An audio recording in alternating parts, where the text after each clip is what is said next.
Falling in love might be easy, but working on your relationship takes patience and work. We're talking to the author of Roommate to Soulmate. That's still to come here on Good Day Chicago. When most people are looking for love, they are looking for a love to last a lifetime. But sustaining any relationship, if you're married, you know what I mean, can be tough. New York Times bestselling author Dr. Warren Farrell, in his new book, Roommate to Soulmate, he takes a deep dive into lifelong love strategies. And he joins us this morning. Good morning, Dr. Farrell. Good morning. So you say that falling in love is biologically natural, but sustaining love is biologically unnatural. What do you mean by that? I meant that when you, historically speaking and biologically speaking, falling in love was all that was needed. Then you had to survive. But today we want more than survival. We want to feel like somebody really understands us, and the qualities that it took to just survive were basically, the man going out and killing animals or killing in war, or the woman just staying at home. The people were role mates. They had roles, but they stayed together because they had to for survival. But they didn't know how to really hear each other. And when there was a criticism, people often kept it to themselves, so the men and women drank and did things to sort of that represented the cover-up of that criticism. And so they didn't know how to sort of really hear each other, criticize them, or express a concern. So people walked around sort of walking on eggshells. You know, that is such a good point that you made there. And historically, between men and women, let's talk about not becoming defensive when maybe we have an issue we need to work through. What are some strategies there?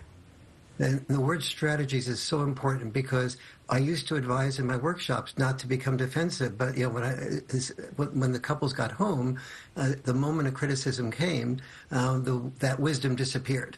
And so I had to sort of realize that if it is not biological to do that, that the first thing I did was to get the couples to go into it, to set aside one time during a week where they heard just one concern. But before the person was listening to their concern of their partner, they went into an altered state. And so that altered state sounded something like a love guarantee. And that love guarantee was, if I provide a safe environment for your feelings, you will feel more loved by me and therefore more love for me. I think that is so true. Very, very true. So setting those boundaries, those guidelines. In the book, you discuss the 4 depleters of love. Can you talk about what those are? Yes, almost all couples feel that they're criticized more often than they would like to be by their partner, and that their partner, and so that depletes love. They also feel that that complacency sets in. And that complaining is much more than they would like. And so the complaining, the complacency, the criticism, those are all things that sort of deplete love. But people don't know how to get around that tendency to complain.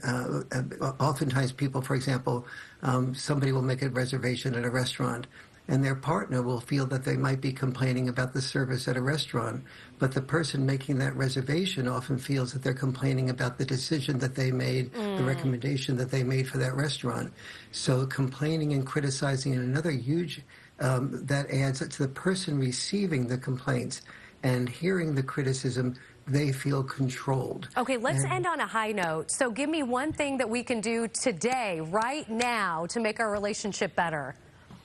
Set aside a time, learn how to do the caring and sharing process that I discuss in Roommate to Soulmate. That is, know how to set aside a time to hear your partner's concerns so that they don't have to keep it all bottled up inside of them, but to make sure that you know how to do that safely. And that is a practice. You will not just learn that intellectually, because when criticism comes, wisdom disappears. All right. Thank you so much, Dr. Farrell. Wise words for us this morning. Again, the book is Roommate to Soulmate, available July 30th. And we'll be right back.